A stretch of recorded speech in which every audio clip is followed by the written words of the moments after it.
찬양합니다. 우리 이 시간 찬양하며 나아갈 때 이 자리에 모이신 분들께 또 부서 선생님들 간에 또 다른 부서 선생님들 간에 축복하는 시간이 있기 원합니다.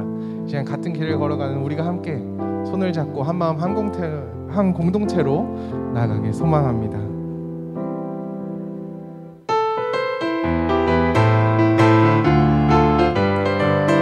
너는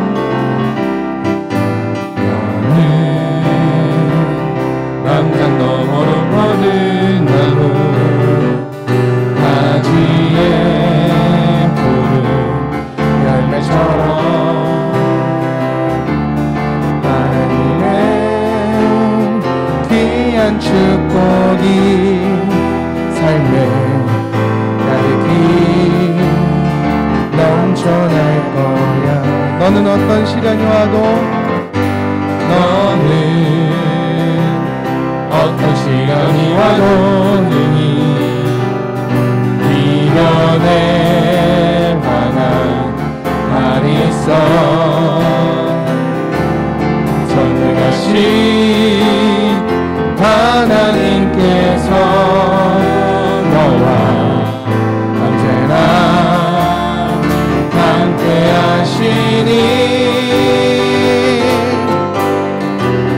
너는 하나님의 사랑, 아름다운 하나님의 사랑. 나는 널 위해 기도하며 내 길을 축복할 거야.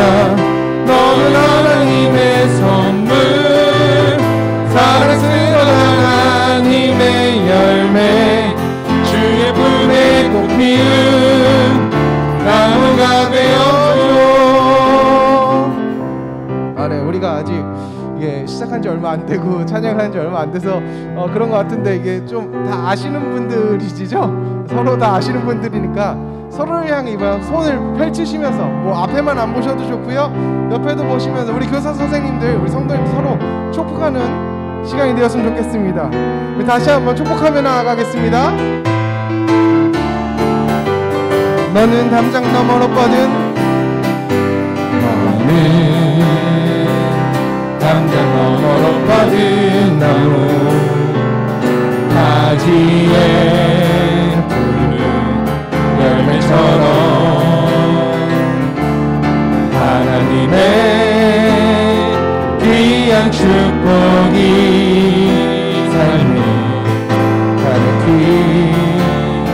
넘쳐나. 우리 선생님들을 축복하며 나아갑니다. 너는 어떤 시련이 와도 어떤 시련이 와도 이겨낼 만한 날 있어. 전능하신 하나님께서 너와 언제나 함께 하시니 너는 하나님의 사랑, 아름다운 하나님의 사랑. 나는 널 위해 기도하며 내 길을 축복할 거야. 너는 하나님의 선물, 사랑스러운 하나님의 열매, 주의 품에 꼭 피운 나무가. 너는 하나님의 사랑, 너는 하나님의 사랑, 아름다운 하나님의 사랑. 나는 널 위해 기도하며 내 길을 축복할 거야. 너는 하나님의 선물, 사랑스러운 하나님의 열매, 주의 품에 꼭 피운 나무가 되어줘. 아멘. 이 자리에 나오신 모든 분들을 축복하며 나아갑니다. 이 시간 어떤 어려움에도 우리가 함께 나아가겠다라는 고백으로 박수치면서 나아가시겠습니다. 저 높은 하늘 위로 밝은 태양 떠오르듯이 않으리.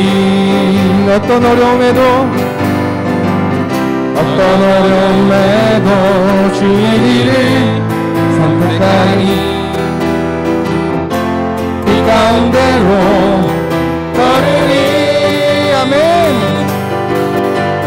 주님을 크게 보는 믿음 가지고 세상에 나타내리라. 놀라운 주의 사랑을. 주의 꿈을 안고 일어나리라. 선한 능력으로 일어나리라. 이 땅의 부흥과 회복은 바로 주의 꿈을 안고 일어나리라. 선한 능력으로 일어나리라. 이 땅의 부흥과 회복은 바로 나로부터 시작되니. 성령여 임하소서. 성령이여 임하소서. 내 마른 나의 심령 위에 주님의 은혜 담비 내려 나는 법적 씌워주옵소서. 주의 권세 주의 능력 지금 이 시간 임하셔서 악한 권세 모두 깨뜨리고 주님 나라 임하소서. 영광 할렐루야. 예수의 그 피가 내게 승리 주네. 구원이 되시네. 영광 할렐루야. 예수의 이름이 능력되네. 소망이. 우리 한 번 더 고백합시다. 성령여 임하소서. 성령이여 임하소서. 내 마른 나의 심령 위에 주님의 은혜 담비 내려 나름 법적 씌워주옵소서. 주의 권세 주의 능력 지금 이 시간 임하소서. 악한 권세 모두 깨뜨리고 주님 나라 임하소서. 영광 할렐루야. 예수의 그 피가 내게 승리 주네. 구원이 되시네. 아멘. 영광 할렐루야. 예수의 이름이 능력되네. 소망이 돼. 영광 할렐루야. 영광 할렐루야. 예수의 그 피가 내게 승리 주네. 구원이 되시네. 영광 할렐루야. 예수의 이름이 능력되네. 소망이 되시네. 영광 할렐루야. 영광 할렐루야. 예수의 그 피가 내게 승리 주네. 구원이 되시네. 영광 할렐루야. 예수의 이름이 능력되네. 소망이 되시네. 우리 이 시간 세미나를 위해서 장장하게 기도하며 나아가시겠습니다. 하나님 아버지 감사합니다. 주님 이 시간 우리를 인도하여 주시고 붙잡아 주셔서 감사합니다. 하나님 우리가 기도하며 나아가는데 세미나 가운데 주님 함께 하여 주시고 하나님의 능력 가운데 더 구할 수 있도록 인도하여 주시옵소서. 하나님 보호하여 주시고 도와주시옵소서. 주님께서 도와주실 것을 믿습니다. 주님 인도하여 주시옵소서.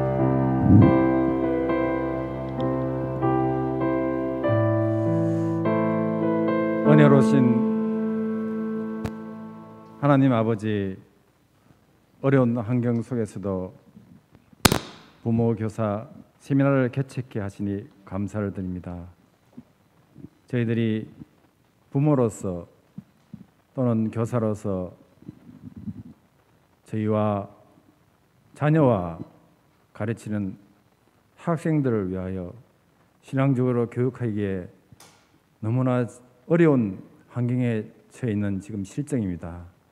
그래서 주님께서 귀한 교수님을 이 시간에 보내주셔서 저희들에게 신앙의 정체성이라는 제목으로 교육하게 하시니 귀한 시간 될 수 있도록 주님 축복하여 주시옵소서. 저희들이 여기서 들은 지혜들을 우리 자녀와 가르치는 학생들에게 전해져서 그들이 세상에서 승리하며 참 그리스도인으로서 살아갈 수 있도록 이 시간을 귀하게 사용하여 주시옵소서. 오늘 전하실 교수님을 축복하여 주시옵소서. 전하시는 그 말씀이 저희 마음속에 닿아서 그것이 전해져서 귀하게 쓰임받는 이 시간 될 수 있도록 주님 축복하여 주시옵소서. 마치는 시간까지 주님께서 인도하여 주실 줄 믿사옵고 거룩하신 예수님 이름으로 기도드렸습니다. 아멘. 아멘. 감사합니다. 오늘 이 부모교사 세미나에 오신 우리 교회학교 선생님들 그리고 대왕교회 부모님들을 환영하고 축복합니다. 이 시간 오늘 박상진 교수님을 모시고 코로나 시대의 부모와 교사의 신앙 정체성에 대한 강의를 듣고자 합니다. 먼저 사전에 제가 우리 강사님 소개를 간단하게 해드리도록 할 텐데요. 저희 박상진 교수님께서는 이제 성균관대와 서울대를 거쳐서 교육학을 전공하시고 또 장로회 신학대학교에서 이제 신학대학원을 나오시고 미국에 있는 유니온 신학교에서 이제 교육학 박사를 받으셨어요. 그래서 지금 현재는 장로회 신학대학교, 흔히 장신대라고 말하죠. 장신대의 기독교 교육학 교수로 섬기고 계시고 또 기독교 학교 교육 연구소 소장님으로 섬기고 계십니다. 그리고 여러 가지 많은 유익한 저서들을 써주셨어요. 저도 현재 기독교 교육을 공부하고 있는데 박상진 교수님의 여러 저서들을 통하여 정말 많은 통찰력을 얻게 되었는데요.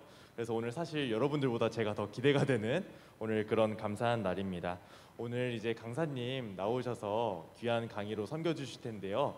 나오실 때 우리 어디 노예 가면 항상 할렐루야 하는데 저희는 할렐루야는 조금 그렇고 저희는 박수로 저희 교수님 먼저 환영해드리면 참 좋을 것 같습니다. 우리 교수님 모시도록 하겠습니다. 네. 네.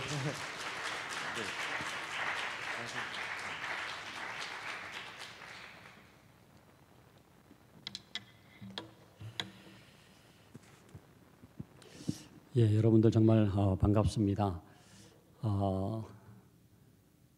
제가 여기 길 건너편에 대길교회라고 저희 아버님이 그 교회를 목회를 하셨기 때문에 20년 동안 그 대길교회에서 중고등학교, 초등학교부터 중고등학교, 대학교까지를 보냈는데 그때 대방교회 몇 번 왔던 기억이 나요. 문학의 밤. 문학의 밤에 와가지고 신앙송도 하고 그랬던 기억이 납니다. 제가 여기 신길 초등학교, 옛날에는 신길 국민학교 출신이거든요. 그래서 오늘 아주 이렇게 고향에 오는 그런 마음으로 왔습니다. 대길교회는 이제 대방동하고 신길동 사이에 있다 그래가지고 이름이 대길교회인데 대방교회도 있고 이제 신길교회도 있고 그 사이에 이제 대길교회라고 이제 있었습니다만은 저희 아버님 용자 묵자 박용묵 목사님이 이제 시무하셨더랬는데 제가 그 7남매 중에 제가 막내는 쌍둥이거든요. 그러니까 저랑 똑같이 복제인간이 돌아다니고 있으니까 조심하시기 바랍니다. 지금도 구분을 잘 못하시는 분이 있는데 박상은 장로라고 샘병원 원장으로 있는데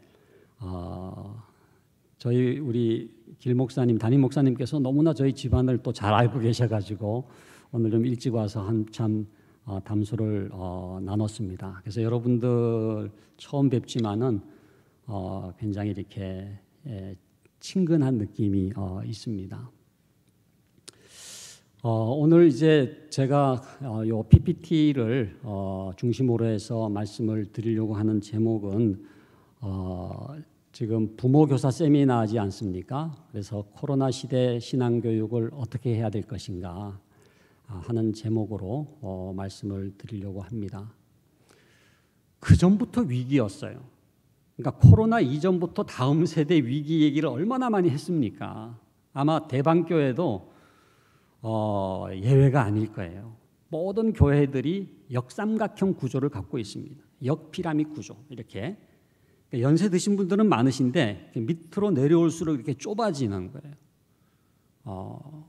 제일 건강한 구조는 이제 이 사다리꼴이거든요.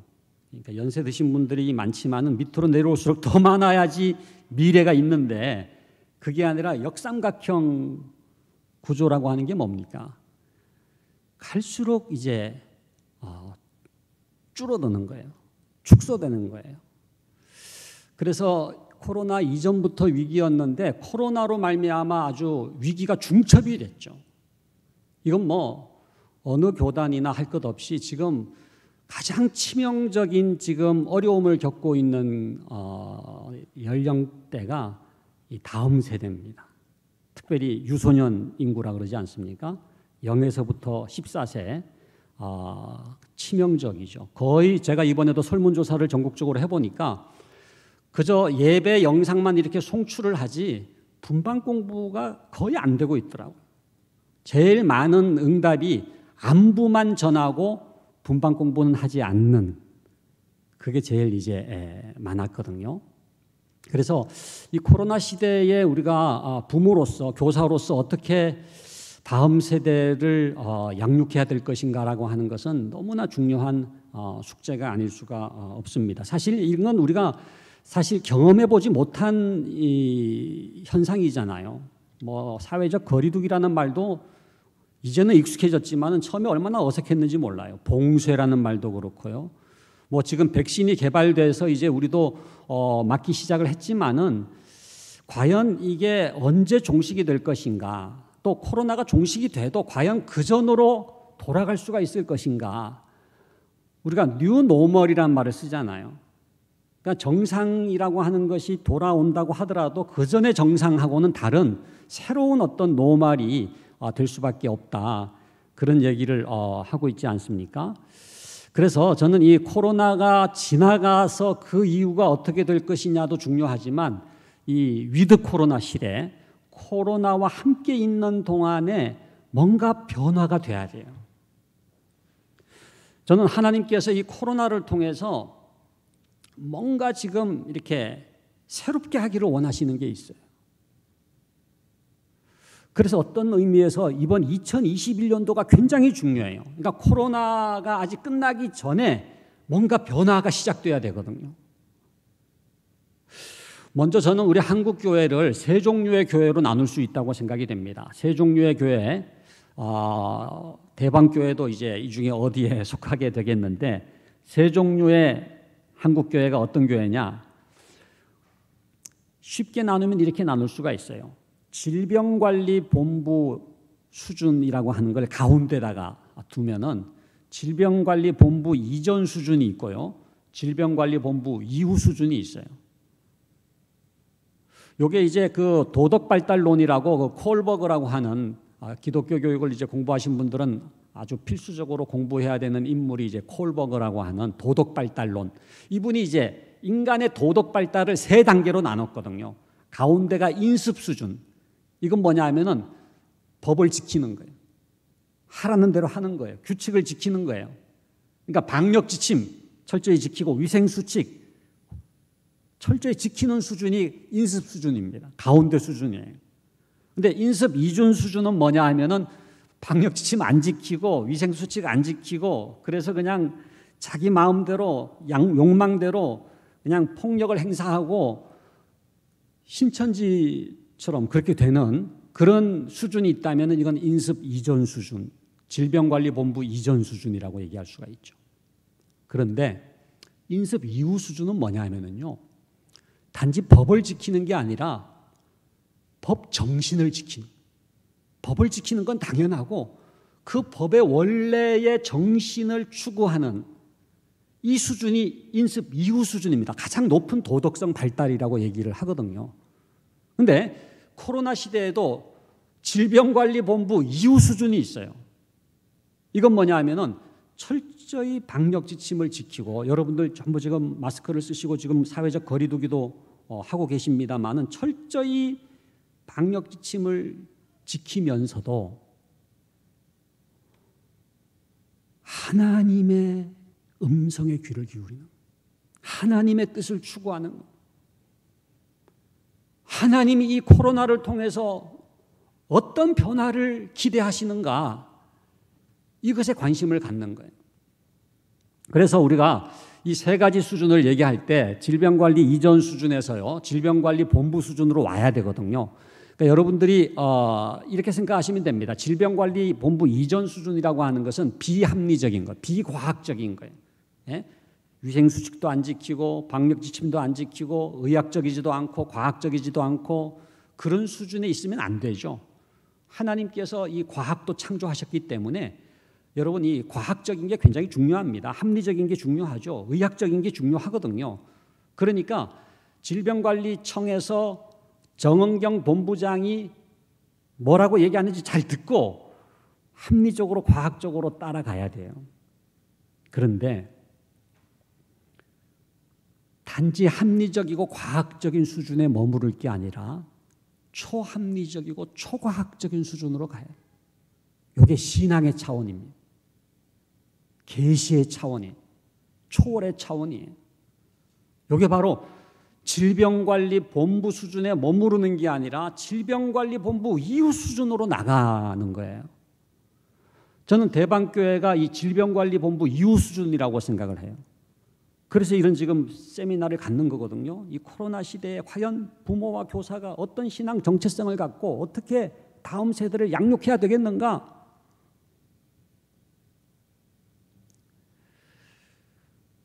그렇다고 한다면은 제일 중요한 게 오른쪽에 제가 이렇게 진하게 칠해 놓은 게 뭐냐 하면은 하나님의 뜻을 찾는 거예요.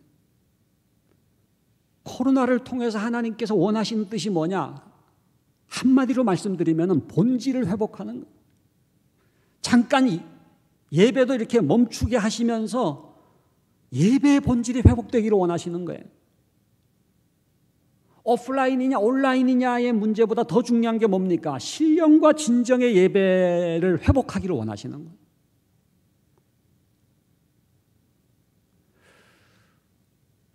목회의 본질을 회복하고 교회의 본질을 회복하고 신앙의 본질을 회복하기를 원하시는 하나님, 특별히 교육의 본질을 회복하기를 원하시는. 그래서 저는 이 교회 학교도 잠시 멈추게 하시고 학교도 스탑, 학원도 스탑, 전부 다 멈추게 하시면서 하나님께서 말씀하시는 게 뭐냐 하면은 원래 내가 디자인한 그 교육으로 돌아가라는 거예요. 하나님이 디자인하신 그 교육을 회복하라는 거예요.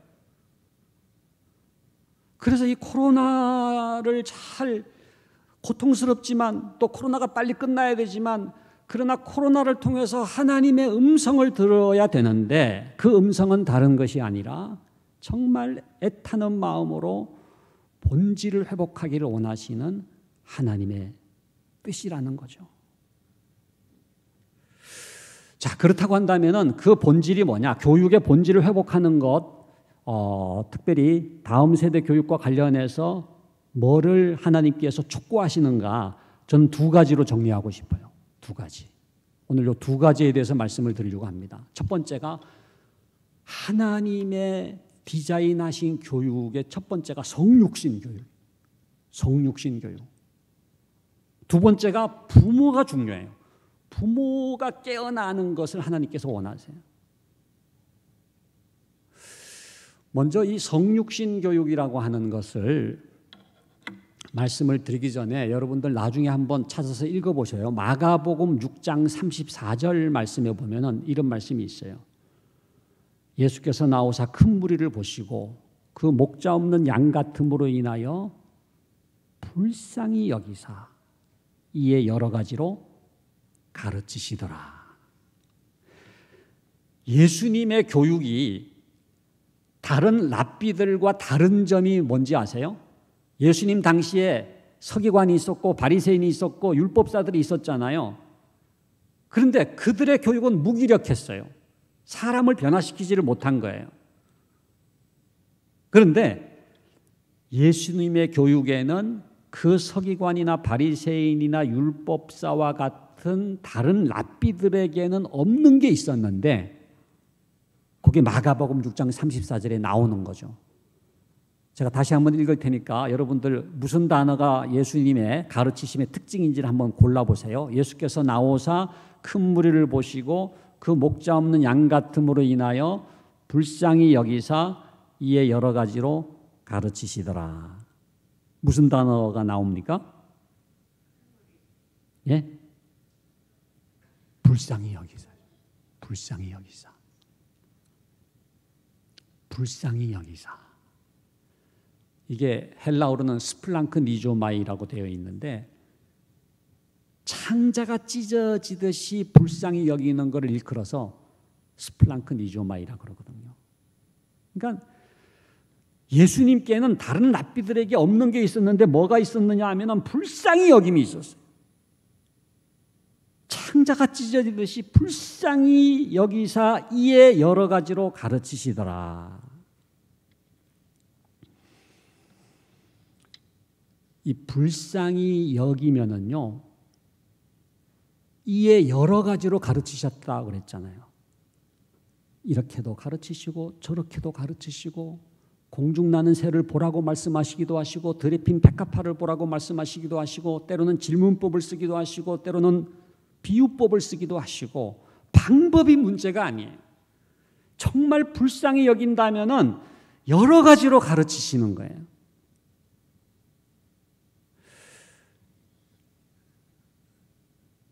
우리가 이제 온라인이냐 오프라인이냐 이게 이제 우리 교회학교 교사들에게는 굉장히 관심이 큽니다. 도대체 오프라인으로 가야 되느냐 온라인으로 가야 되느냐, 온라인이냐 오프라인이냐의 문제가 아니라 불쌍히 여겨야 되는,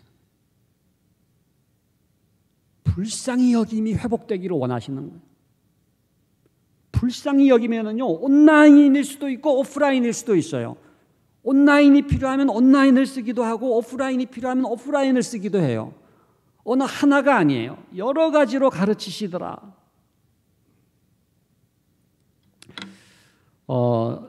여기에 보면은요, 이제 성육신 교육에 대해서 간단하게 좀 설명을 했는데 뭐 이 내용을 다 읽지는 않으셔도 됩니다만은 기독교 교육의 원형이 뭐냐 하면은요, 기독교 교육의 원형이 주일학교가 아니에요. 주일학교는 언제 시작됐느냐? 1780년에 시작이 됐어요. 영국에서 시작됐죠. 로버트 웨익스라고 하는 사람에 의해서. 그러니까 그 영국의 18세기의 상황이 뭐냐 하면은 이게 산업혁명 이후에 방직 공장들이 많이 생겨가지고 노동자들이 많이 필요하니까 아이들이 학교에 가는 게 아니라 전부 다 그냥 취직을 했어요. 그래가지고 산업전선에 나가가지고 방직 공장에서 그야말로 아침부터 밤늦게까지 이 일을 하는 거예요.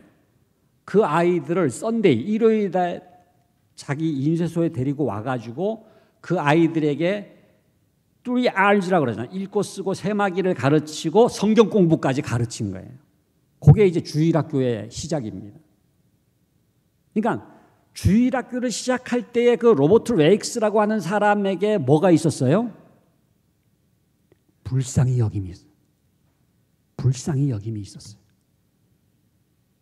그러니까 그 시대에 18세기 영국에서 그 아이들을 가장 불쌍히 여겨서 할 수 있는 게 뭐였느냐 하면은 썬데이에, 일요일에 인쇄소에 그 아이들을 데리고 와서 어떻게든지 읽고 쓰고 세마기를 가르치고 성경 공부를 한 거예요.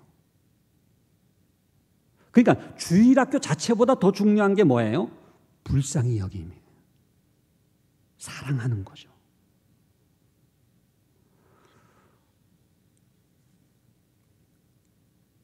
그런데 지금 주일학교가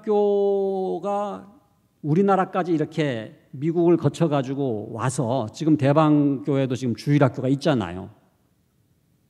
그런데 불쌍히 여김이 약해진 거예요. 원래의 하나님의 교육은 주일학교가 아니에요. 불쌍히 여김이에요. 그래서 사실은 기독교 교육의 원형은 주일학교가 아니라 그랬잖아요. 더 거슬러 올라가서 딱 잡으면은 그게 뭐냐 하면은 인카네이션, 성육신. 하나님이 인간을 변화시키기 위해서 사용하신 하나님의 교육 방법은 하늘에서 강의를 하는 게 아니에요. 하나님이 인간이 되셔가지고 이 땅에 오셔가지고 인간의 눈높이를 맞추셔가지고 인간을 변화시킨 하나님의 교육 방법이 바로 성육신이라는 거예요. 여러분, 하나님이 인간이 되실 때에 그 동기라 그럴까요? 하나님이 인간이 되시기로 작정하신 그 근원이 뭘까요? 예? 불쌍히 여김입니다.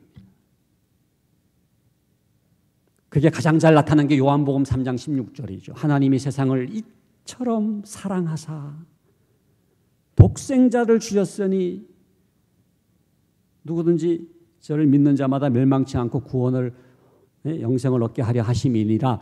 여러분, 그때 하나님이 세상을 이처럼 사랑하사라고 할 때 그 사랑하사가 바로 불쌍히 여김. 그 사랑이 사람을 변화시키는 거예요.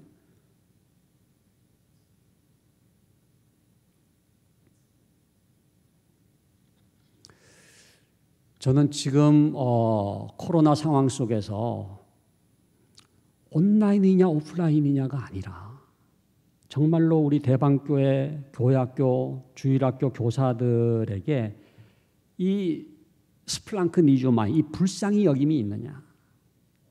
우리 부모들에게도 마찬가지예요. 정말 이 자녀에 대한 이런 불쌍히 여김이 있느냐. 그것을 회복하는 것이 중요해요. 그래서 여기에 이제 보면은요, 제가 이런 얘기를 했습니다마는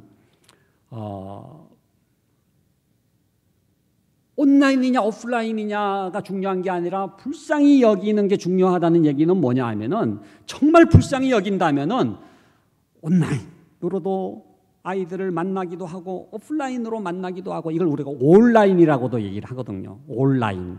예?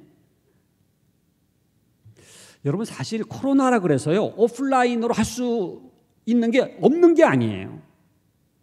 정말로 그 아이를 불쌍히 여긴다면은 문고리 신방할 수 있거든요. 문고리 신방 알죠? 주일학교 선생님들이 아이들 집에 가서 직접 만나는 게 감염의 위험이 있다 그러면은 만나지는 못하더라도 문고리에다가 이렇게 선물을 걸어놓고 올 수가 있죠. 아니면 여러분 택배 보내보신 분 있어요? 택배? 뭐 비싼 거를 보내라는 게 아니죠. 거기에 이렇게 손편지라도 넣고 해가지고 뭔가 그 아이들을 향한 마음을 담아가지고 택배를 보낼 수도 있죠. 드라이브 뚜루 같은 것도 이게 오프라인이거든요. 그러니까 정말 불쌍히 여긴다면은 오프라인으로 할 수 있는 게 있고요. 정말 그 아이를 불쌍히 여긴다면은요, 내가 온라인에 서툴러도 온라인을 배울 수가 있어요.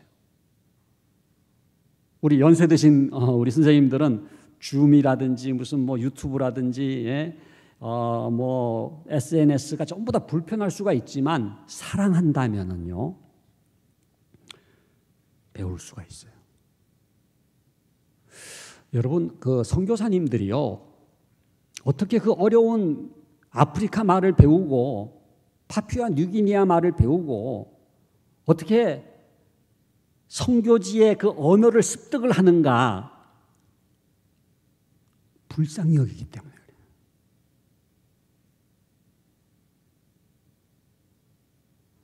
우간다에 선교사로 간다고 하면은 제일 중요한 게 뭐냐 하면은 우간다 말을 배우는 거예요. 그래야지 복음을 전하지 않겠습니까? 그런데 너무너무 어렵죠. 그러나 그 어려움에도 불구하고 그 언어를 배우게 되는 모티베이션이 뭐냐? 동기가 뭐냐? 불쌍히 여기. 그 종족에 대한 사랑이 있어요. 불쌍히 여기니까 그 어려운 말도 배우는 거예요. 여러분 교육은 타문화권 선교입니다. 여러분들이 고등부 선생님이라면은요, 고등부라고 하는 종족에게 파송되는 선교사예요. 예? 정말 우리랑 다르지 않습니까? 이 고등학생들, 요즘 고등학생은 정말 아주 이상한 나라의 아이들 같이 전혀 문화가 달라요. 그러면은 타문화권 선교사처럼 그 아이들의 언어를 배우고 문화를 배우고, 그죠? 그 아이들 속으로 인카네이션, 성육신 해야 되는 거거든요. 진짜로 그 아이들을 사랑한다면은, 고등부 선생님이 진짜로 그 아이들을 사랑하고 불쌍히 여긴다면은 그 아이들의 언어를 배우는 게 그게 고통이 아니에요. 사랑하기 때문에. 문제는 불쌍히 여김이 약하기 때문에, 사랑이 식었기 때문에 문제지, 정말로 불쌍히 여긴다면은 그들 속으로 들어갈 수가 있는 거죠. 그래서 오늘 우리 선교사 파송식입니다. 우리 대방교회의 주일학교의 각 부서마다 우리 선생님들을 이제 다시 이렇게 파송을 하는데 제일 중요한 게 뭡니까? 그 아이들에 대한 불쌍히 여김이 회복돼요. 저는 누가복음 10장에 나오는 그 선한 사마리아인 비유가 있지 않습니까? 거기 보면은 강도 만난 자를 봤던 사람이 사마리아 사람만이 아니잖아요. 누가 봤죠? 제사장이 봤고 레위인이 봤어요. 그런데 보기만 했지 지나가 버린 거예요.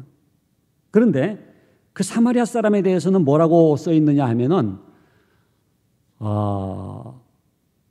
어떤 사마리아 사람은 여행하는 중 거기 이르러 그를 보고 불쌍히 여겨 가까이 가서 기름과 포도주를 그 상처에 붓고 싸매어 주었다.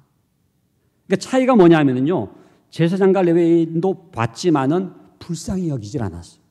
지나가 버렸어요. 그런데 이 사마리아 사람은 불쌍히 여기니까요, 지나갈 수가 없는 거예요. 가까이 가는 거예요.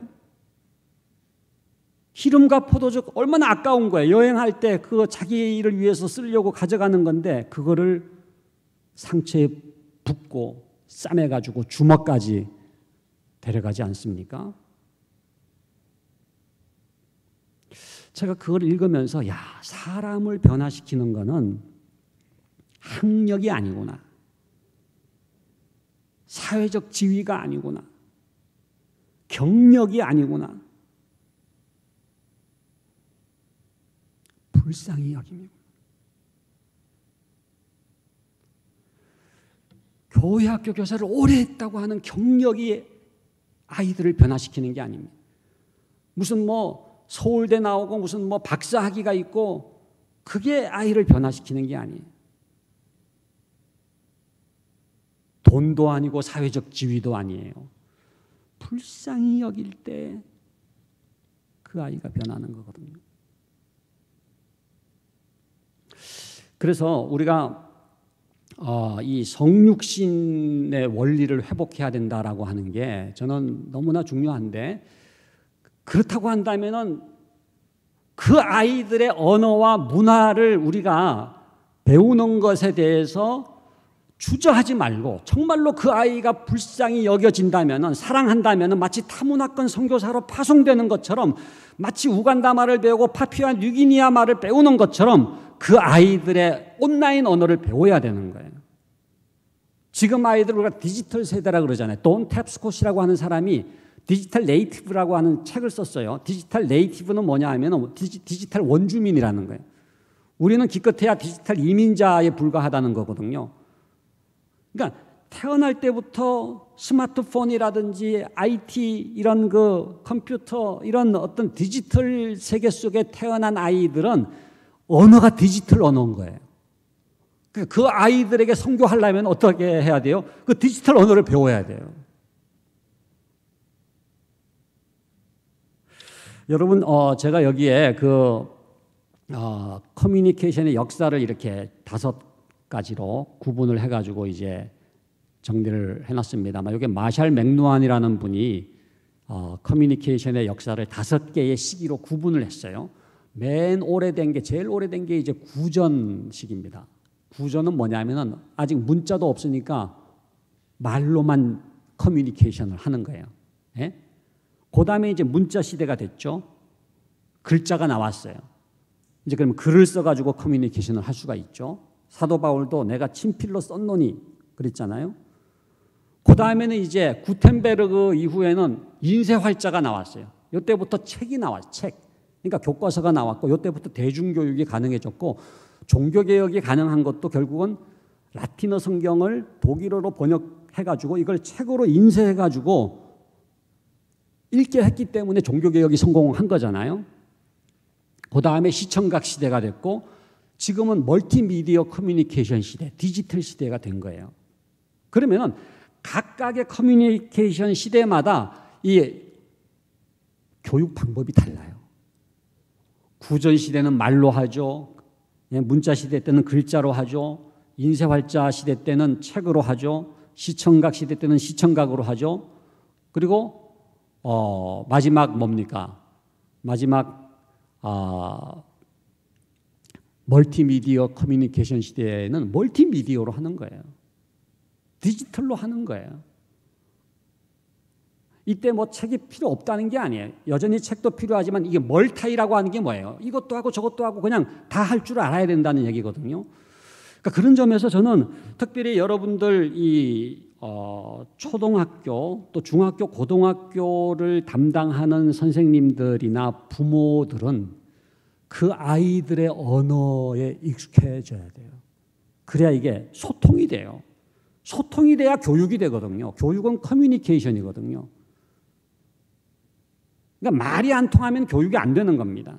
자녀와 말이 안 통하면 아예 교육이 안 되는 거예요. 그런 점에서 저는 이 코로나가 어떤 의미에서 코로나가 없어도 우리가 배워가지고 디지털 언어로 교육을 해야 되는데 이걸 굉장히 앞당겨 준 거예요.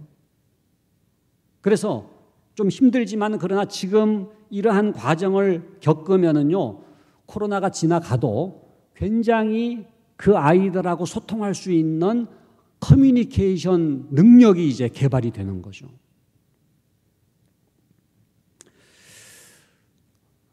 그래서 좀 정리를 하면은요, 이 성육신 교육이라고 하는 거를 하나님이 인간이 되셨다, 예수님이 이 땅에 오셨다라고만 이해를 할 게 아니라 이게 하나님의 교육 원리 중에 굉장히 중요한 원리입니다.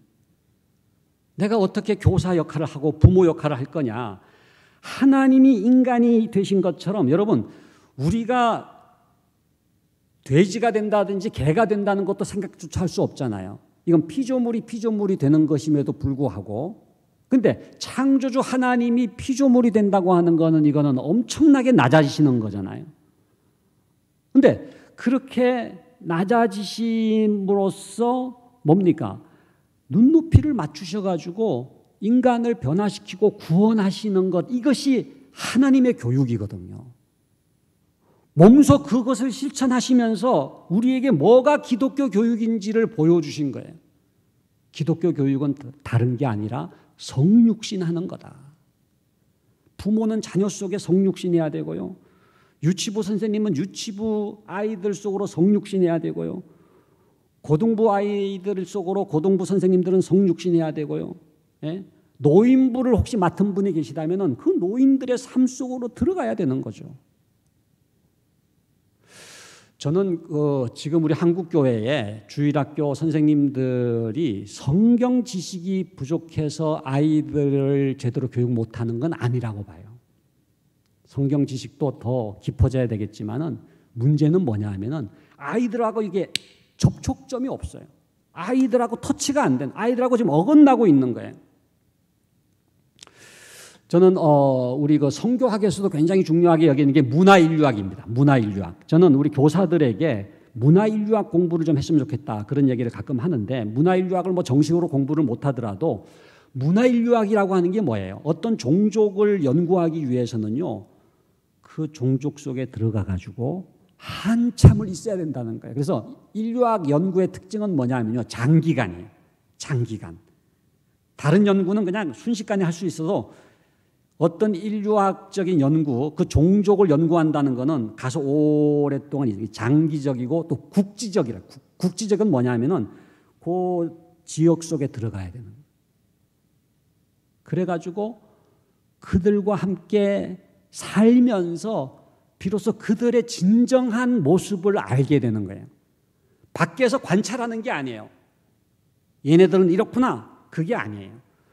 대방교회 지금 청소년부, 중고등부가 있다면 그 중고등학생들을 이해하기 위해서는 그들 속으로 들어가서 함께 살면은요, 그들과의 진정한 접촉점이 생기는 거예요. 아이들이 예배를 드린다는 거는요, 여러분들이 생각하는 그 예배가 아니에요. 아이들이 교회를 다닌다는 건요, 여러분들이 생각하는 그 교회 다니는 게 아니에요. 그 아이들의 문화를 알고 진정으로 컨택 포인트, 접촉점이 생겨야 터치가 일어나고 변화가 일어나는 거지 않습니까? 근데 이게 지금 어긋나는 거예요. 그래서 부모는 자녀를 이해한다고 생각하지만 그거는 자녀를 이해하는 게 아니라는 거예요. 주일학교 선생님이 그 아이를 이해한다고 생각하지만 그 아이 입장에서는 자기를 이해하고 있지 못하다고 생각하는 거예요. 왜? 성육신하지 않았기 때문에. 그래서 그 아이들의 언어를 배우고 접촉점을 갖는 그런 교육을 회복해야 되겠다. 그 네 가지로 제가 이제 좀 정리를 하면 이렇습니다. 성육신 교육의 네 가지 원리는 이거예요. 인격적인 원리, 공동체적인 원리, 상상적인 원리, 참여적인 원리. 인격적이라고 하는 게 뭐예요? 하나님이 인간이 되셔가지고 어떻게 되셨어요? 예수님이 12제자와 인격적인 관계를 맺었잖아요. 나와 너의 관계를 맺으신 거예요. 그냥 강의를 하신 게 아니라 정말로 이렇게 인격적인 퍼스널 릴레이션십, 2인칭의 관계죠. 나와 그것 3인칭이 아니라 나와 너의 관계를 맺어야지 뭐예요? 마음의 터치가 일어나요. 마음의 터치가 일어나야 신앙적인 변화가 일어나는 거예요.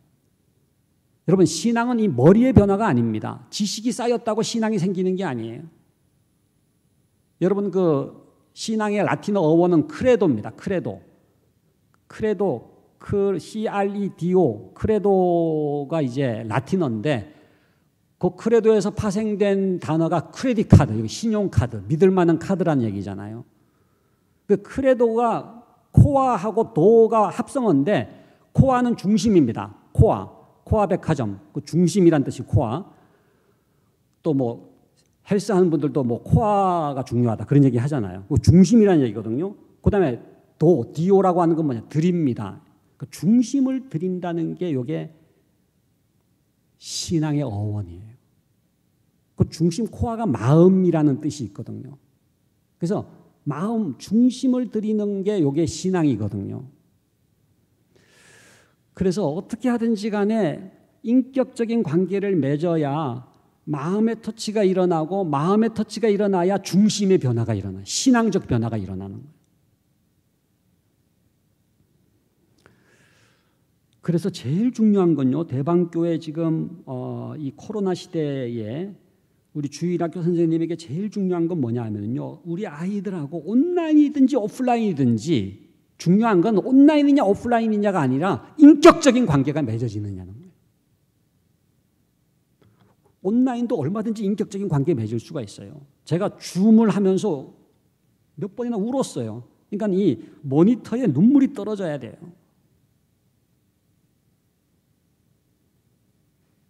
정말 사랑한다면은요, 그 액정 화면을 뚫고 들어가는 거예요. 성육신이라고 하는 게 하나님이 인간이 되신 것처럼 어떤 상대방에게도 이게 침투하는 능력이 있어요. 그러니까 여러분들이 이렇게, 저도 어제도 이제 줌으로 어떤 모임을 했습니다만, 이렇게 줌으로 하면은요, 이렇게 30cm 안으로 들어오잖아, 오히려. 어떤 점에서 이렇게 멀리, 강의실에 저 뒤에 앉아 있는 것보다 이렇게 줌 화면에 딱 들어오면은요, 가만히 이렇게 쳐다보면서 묵상하면은요, 너무너무 불쌍한 거예요. 너무너무 사랑스러운 거예요. 너무너무 안타까운 거예요. 그 영혼을 생각하면은. 그래서 이렇게 여러분들이 아이들을 줌을 보면서 묵상을 해보세요. 그러면은 온라인이지만 뭐예요? 이게 마음의 터치가 일어나기 시작해요. 인격적인 관계가 맺어지기 시작해요. 그 온라인의 실제감이라는 책을 보면은 온라인 수업에서 변화가 일어나기 위해서 제일 중요한 거는 이제 존재감, 선생님이 가상적인 게 아니라 진짜로 실제감으로 느끼는 게 중요하다는 거거든요. 그건 선생님에게는 아이들의 실제감이 중요하고요. 아이들에게는 선생님의 실제감이 중요한 거예요. 그러니까 그러기 위해서는 개인적인 스토리를 얘기하라는 거예요. 나의 삶을 얘기하고 그냥 강의만 하지 마시고 정말 이렇게 터치가 돼야 돼요. 그러니까 2인칭의 관계를 맺기 위해서 마이 스토리, 내가 오늘 어떤 일이 있었는지 줌이지만은 마음을 오픈해가지고 얘기를 하게 되면은요, 온라인을 통해서도 뭐예요? 인격적인 관계가 맺어지는 거예요. 그러면은 마음의 터치가 일어나고 무슨 변화가 일어나요? 신앙적인 변화가 일어날 수가 있는 거예요. 그러니까 온라인이냐 오프라인이냐의 문제가 아니라 인격적인 관계가 맺어지고 있는가. 두 번째는 그러기 위해서는 함께 있는 시간이 필요해요. 공동체적인 게. 예수님도 12제자와 함께 3년을 동고동락했잖아요.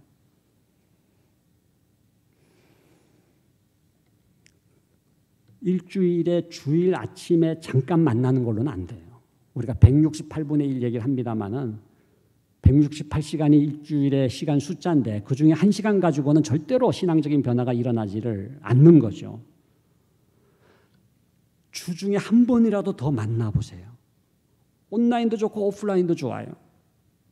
저는 특별히 이 가정신방을 권유를 하고 싶어요. 코로나라고 해서 좀 어렵지만은 그럼에도 불구하고 그 아이의 이렇게 방에 잠깐 앉았다가 오면은요, 그 아이가 저한테 뭐라 그랬느냐 하면은 선생님이 잠깐 자기 집에 와서 자기 방에 앉았다 가셨는데 마치 선생님이 제 마음속에 왔다 가신 것 같았어요. 그러는 거예요. 마음의 터치가 일어난 거예요. 그러면은 주일날 여전히 이렇게 비스듬히 앉아있지만 뭐예요? 이렇게 마음을 내밀어요. 그러면은 성경을 읽기만 해도 돼요. 주일학교 선생님은 명강의가 필요한 게 아니에요. 그냥 성경을 읽기만 해도 뭐예요? 옥토에 뿌린 씨앗처럼 그 아이의 마음밭이 지금 기경이 됐기 때문에 생명의 씨앗이 돋아나는. 그래서 인격적인 관계를 맺기 위해서는 공동체적인 게 돼야 되고요. 그 다음에 상상적인 거라고 하는 것은 이렇게 하나님을 상상하는 거예요. 예? 믿음의 상상이죠. 없는 게 있다고 상상하는 게 아니라 진짜 살아계시지만 영이시기 때문에 그 하나님을 상상할 줄 아는. 그래서 예배에 하나님의 임재를 경험하는 거, 그 다음에 말씀을 통해서도 하나님을 상상할 수 있는 믿음의 터치가 일어나는 거죠. 그리고 마지막 참여적이라고 하는 건 뭐예요? 그 아이들이 주인공이에요. 선생님의 예배에 아이들이 앉아있는 게 아니에요. 전도사님의 예배에 아이들이 구경하는 게 아니에요. 그 아이들이 주인공이 돼야 돼요. 그래서 그 아이들의 주일학교, 그 아이들의 분방공부, 그 아이들의 청소년 예배가 돼야지. 그래서 그 아이들이요, 가능하면은 예배 사회도 보고 순서도 맡고 그 아이들이 주인공으로 참여하는 게 너무너무 중요합니다. 지금 아이들 우리가 P세대라고도 얘기해요. P 중에서 제일 중요한 게 뭐 패션도 중요하고 뭐 패러다임 시프트도 중요하고 다 중요하지만 파티시페이션, 참여가, 지금 아이들은 뭐든지 자기가 참여하고 경험하는 게 중요하거든요. 그래서 온라인이냐 오프라인이냐의 문제가 아니라 코로나 시대에 우리 부모와 교사들은 성육신해야 된다. 그래서 인격적이고 공동체적이고 상상적이고 참여적이 돼야 된다. 그러기 위해서는 불쌍히 여김이 회복돼야 된다. 우리가 고난주간을 보내고 부활주의를 지내면서 내가 얼마나 불쌍히 여김을 받은 존재인지를 깨달았잖아요.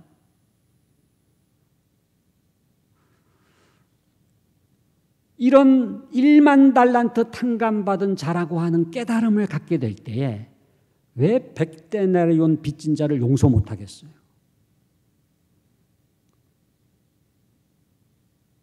그러니까 부모와 교사가 아이들을 불쌍히 여기기 이전에 주님의 보좌 앞에서 내가 얼마나 불쌍히 여김을 받은 존재인지를 깨닫게 될 때에 이제는 내가 누군가를 불쌍히 여기고 싶은 마음이 생기는 거예요. 지금 코로나 때문에 많은 교사들이, 부모들이 지쳐 있잖아요. 번아웃 돼 있어요. 그냥 그만두고 싶은 마음이 생길 때가 많죠. 그러나 그때마다 내가 구원받은 존재라고 하는 것을 깨닫고 그 예수님의 불쌍히 여김 속에 깊이 침잠하게 될 때에 이제는 내가 누군가를 불쌍히 여기는 마음이 생기고, 그것이 뭐예요? 그들에게로 다가갈 수 있는 능력의 원천이 되는 거예요. 다가가는 건 온라인일 수도 있고 오프라인일 수도 있다는 거죠. 두 번째, 시간이 많이 갔지만 짧게라도 말씀을 드려야 되는 굉장히 중요한 원리가 바로 이 부모입니다. 부모. 하나님이 디자인하신 두 번째 교육의 본질이 뭐냐 하면은 내 자녀에게 부지런히 가르치라고 말씀하신 신명기 6장 7절, 이거를 지금 코로나 상황 속에서 회복하기를 원하시는 거예요. 여러분, 사회적 거리두기 때문에 모든 관계가 끊어졌잖아요. 그런데 남아있는 마지막 원초적인 관계가 뭐예요? 가정입니다. 가족. 이건 안 믿는 사람들도 얘기해요. 코로나 때문에 깨달은 제일 중요한 가치, 가정의 가치를 깨달았다는 거예요. 여러분 학교에 보냈잖아요. 근데 다시 돌려보냈어요. 누구에게 돌려보냈어요? 부모에게 돌려보냈어요. 학원에도 보냈는데 학원에서도 가정에게 돌려보내고, 대방교회 주일학교에 보냈는데도 부모 품으로 돌려보내시면서 들려오는 하나님의 음성이 뭐예요? 내 자녀에게 부지런히 가르치라. 네가 주체다. 내가 너에게 자녀 교육을 맡겼다. 이게 하나님의 디자인이다. 내가 설계한 교육의 가장 중요한 역할은 부모다. 그런데 넌 왜 보내는 사람으로 전락했느냐? 여러분, 신명기 6장 7절에서 내 자녀에게 부지런히 가르치라고 했는데 우리 부모들은 보내는 사람이 돼버린 거예요. 가르치질 않고 학교 보내고 학원 보내고, 학원도 뭐 국어학원, 수학학원, 영어학원, 태권도 학원까지 보내잖아요. 그리고 신앙교육은 어디다 보내버려요? 대방교회 주일학교에 보내버리는 거예요. 그리고 자기는 할 일 다 한 것처럼 생각해요. 그런데 들려오는 하나님의 음성, 내 자녀에게 부지런히 가르치라. 여러분, 원래는 하나님의 자녀잖아요. 우리가 소유권자가 아니잖아요. 모든 자녀는 하나님의 자녀인데 그 하나님의 자녀를 어떻게 했습니까? 하나님께서 누구에게 맡기셨어요? 부모에게 맡기신 거예요.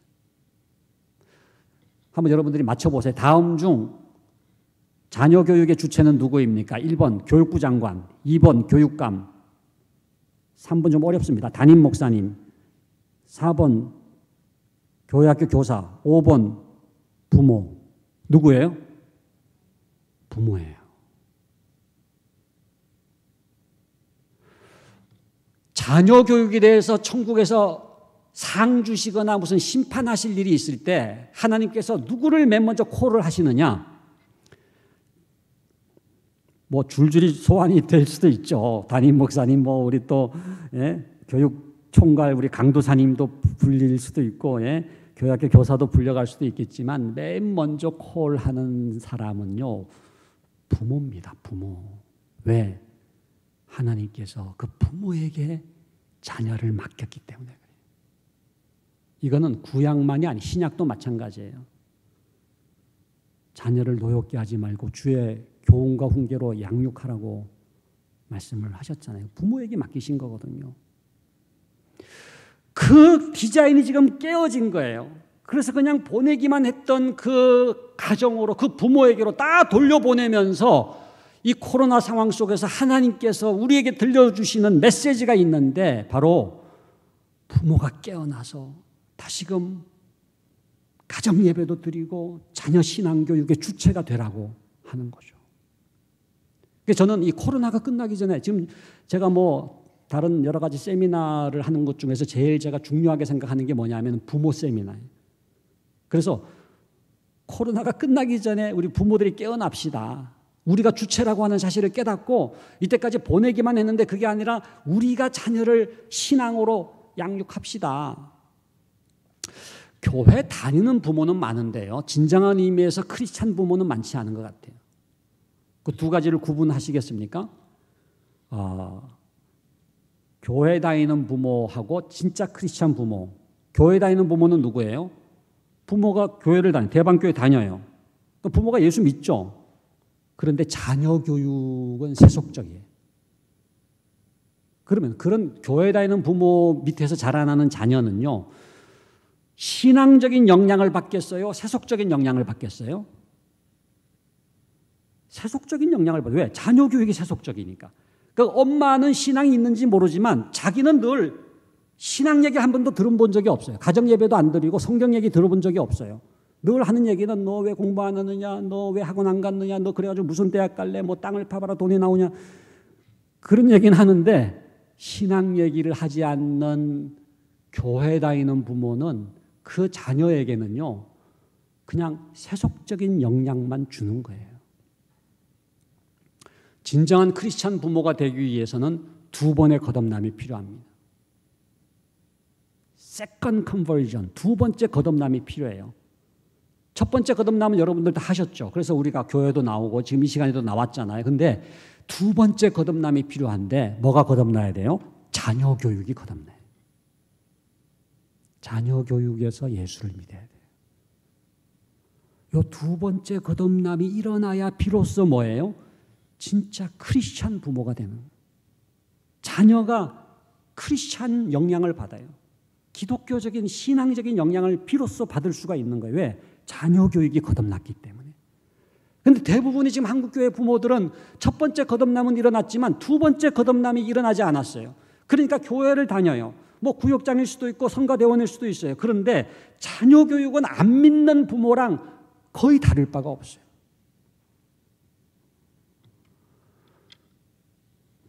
여러분 사형리 아세요? 사형리. 사형리 보면 이렇게 동그라미가 있고 거기 왕좌가 있잖아요. 중심에. 그래가지고 내가 앉아 있었는데 내가 내려앉고 예수님을 왕좌에 모신다. 이게 예수님을 영접한다는 뜻이다. 이렇게 나오잖아요.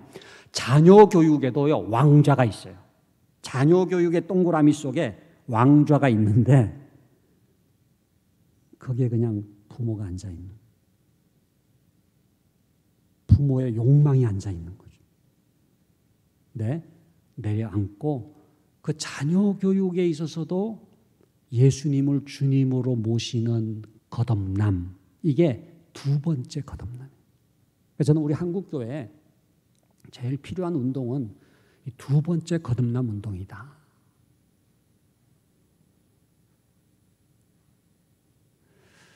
그래서 코로나를 통해서 하나님께서 이렇게 변화되기를 원하시는데 이 바로 신명기 지금 6장 4절로 9절의 말씀인데 한번 여러분들 요 지금 빨간색으로 되어 있는 부분이 내 자녀에게 내자, 너자 여기에 여러분의 이름을 넣어서 한번 읽어보도록 하겠습니다.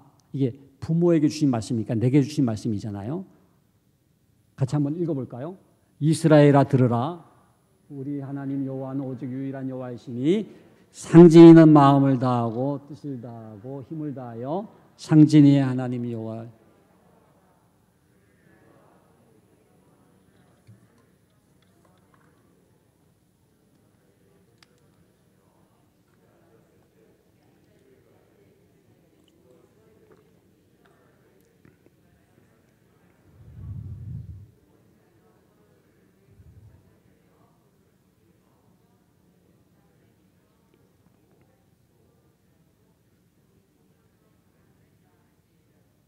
아멘.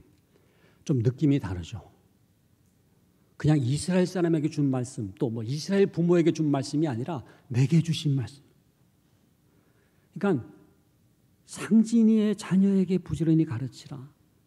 나에게 이 말씀을 하시면서 그 자녀는 하나님의 자녀인데 우리 청지기잖아요. 우리에게 위탁을 하신 거예요. 맡기신 거예요.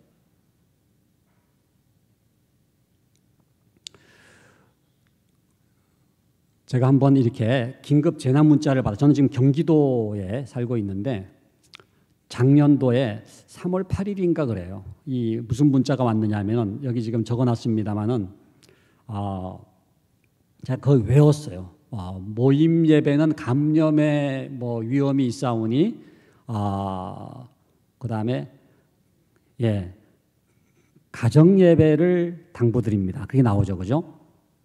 모두의 안전을 위해 가정 예배를 당부드립니다. 이 문자 딱 보고서 제가 무슨 생각이 들었냐 하면, 야, 우리가 하도 가정 예배를 안 드리니까 경기도청에서 가정 예배를 드리라고 하는구나.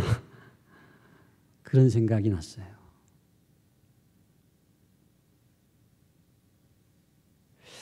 코로나 시대에 회복해야 될 넘버원 가정 예배입니다.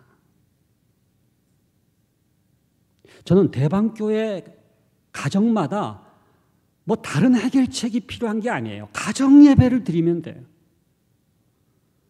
그러면은 그 다음부터는 그 가정 예배 안에서 이렇게 해결이 되게 돼 있어요. 저는 제일 기억나는 저희 아버님 돌아가신 지 오래됐지만은 제일 기억나는 음성은 자 이제 우리 예배 드리자. 자 이제 우리 예배 드리자. 앞에 이제 이름을 쭉 부르죠. 제가 이제 7남매니까 6남 1녀니까 뭐 한참 부릅니다. 뭐 재천아, 재영아, 성순아, 재열아, 재섭아, 상은아, 상진 해가지고 쭉 부른 다음에 자 이제 우리 예배 드리자. 이게 매일매일 밤 9시가 되면은 들려오는 음성이었는데 그게 저는 너무너무 귀한 음성이라는 것을 지금 깨닫는 거예요. 저희 아버님 옛날에 소학교도 못 나오셨어요. 저희 아버님은 저쪽 경북 청도 출신입니다만은 옛날에 그 성경학교, 성서학교라는 게 있잖아요. 그거 그냥 졸업하시고 물론 나중에는 이제 신학도 하시고 그래서 목사가 되셨습니다만은 그 제대로 배우지도 못하고 가난했던 저희 아버님이 6남 1녀 그 자녀들을 교육하는 데서 가장 중요하게 생각한 게 뭐냐면은 가정예배였어요. 가정예배. 그러니까 저는 이 가정예배 생각하면은요. 복합 비타민이 B가 있고 C가 있지만 비타민이 한꺼번에 들어가 있는 게 복합 비타민이잖아요. 찬송 부르니까 음악 공부되죠. 성경이 국어 공부되죠. 역사는 역사 공부되죠. 32절이면 4, 8, 32 나눠서 읽으니까 산수 공부되죠. 근데 무엇보다 중요한 거는 가정 예배를 통해서요. 여호와 경외를 배우는 여호와 경외. 부모가 무릎 꿇는 모습을 보면서 머리를 조아려서 매일 저녁에 가정 예배를 드리면서 하나님을 경외하고 여호와를 경외하는 마음이 생기니까요. 잠언 1장 7절 그게 뭐라고 그랬어요? 여호와를 경외하는 것이 지식의 근본이거늘. 제가 이게 너무 좋아가지고 여경지근의 원리다 해서 제가 성경 속에 나타난 하나님 학습법이라는 두란노에서 나온 책을 썼는데 그 1장이 제목이 여경지근의 원리예요. 여호와를 경외하는 것이 지식의 근본이다라고 하는 게 너무나 중요한 기독교 교육의 원리이기 때문에 그래요. 무슨 얘기냐면요. 우리의 자녀들이 지식의 근본이 되기 위해서 하나님이 약속한 게 있어요. 그게 뭐냐면은 여호와를 경외하라는 거예요. 제가 이런저런 교육을 받고 뭐 유학도 다녀왔지만은 저에게 가장 중요한 교육을 하나만 얘기하라고 한다면은 저는 가정 예배를 얘기할 거예요. 진짜예요. 왜냐하면 가정 예배를 통해서 여호와 경외를 배웠고 그게 지식의 근본이 되더라고요.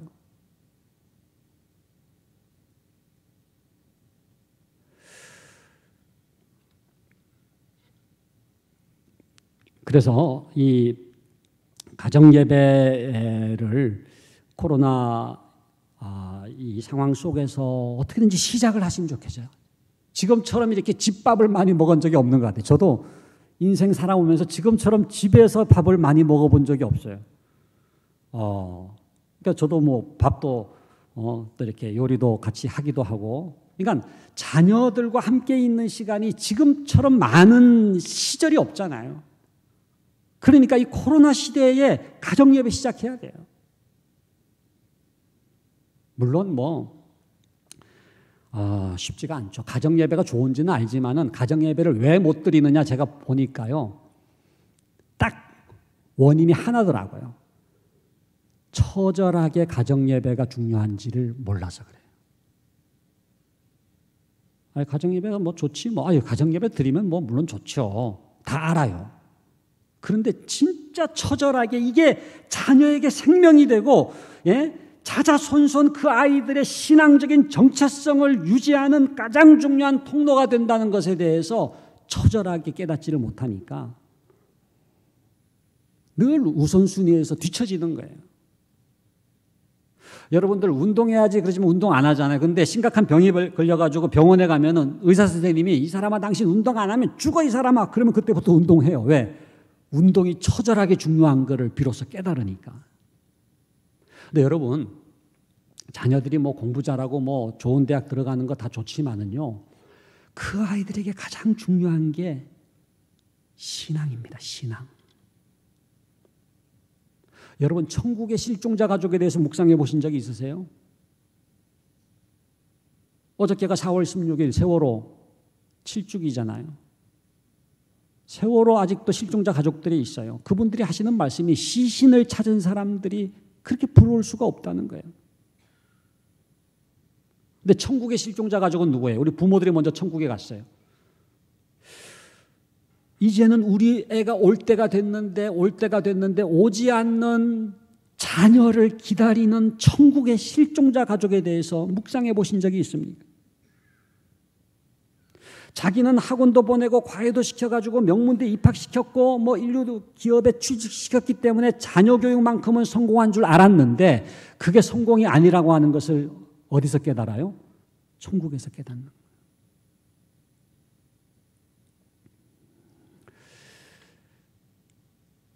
제가 여러분들에게 팁을 하나 드릴게요. 자녀 교육이 진짜 성공했는지 안 했는지를 알 수 있는 가장 중요한 팁이 뭐냐 하면요. 영혼의 관점에서 보라는 거예요.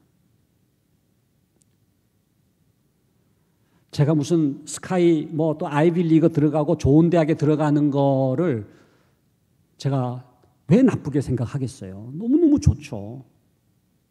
저도 이런저런 교육을 받았기 때문에. 그런데 진짜 그 자녀에게 가장 중요한 기준은 뭐냐 하면은 영혼의 관점에서 이 아이가 성공할 수가 있겠는가 하는 거예요.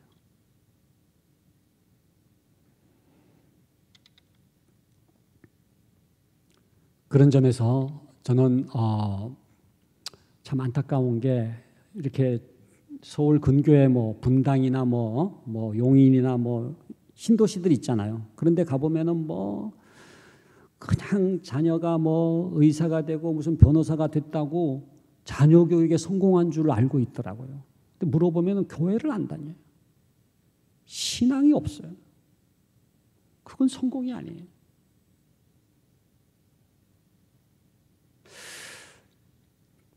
이제 정리를 하도록 하겠습니다.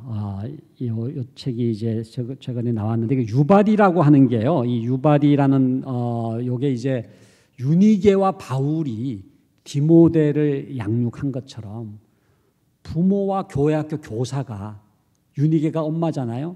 바울은 교회학교 교사라고 주일학교 교사라고 얘기할 수가 있어요. 같이 다음 세대를 세우자. 그런 뜻이거든요. 그래서 이렇게 제가 연구를 해보니까 교회학교 위기의 유발 요인 넘버1이 부모예요. 교사는 4번째더라. 그래서 이게 자세하게 설명드릴 수는 없지만은 교회학교가 왜 침체되느냐 하면은요, 주일 아침에도 학원 가는 게 제일 많아요. 근데 그 아이가 스스로 학원 간 게 아니라 누가 보냈어요? 누가 보냈냐 하면은 누가 보냈어요? 예? 부모가 보낸 게 아니라 엄마가 보내. 엄마가. 아빠는 네가 알아서 해라 이렇게 얘기하는데 보면 엄마들을 추적해 보니까 집사님들이시더라고요. 물론 중간고사 기간이니까 기말고사 기간이니까 오늘만큼은 그냥 학원 가면 안 되겠니라고 얘기했지만은 그 아이는 뭐를 배운지 아세요? 신앙은 여차하면 제껴도 되는구나라고 하는 걸 배웠다는 거예요.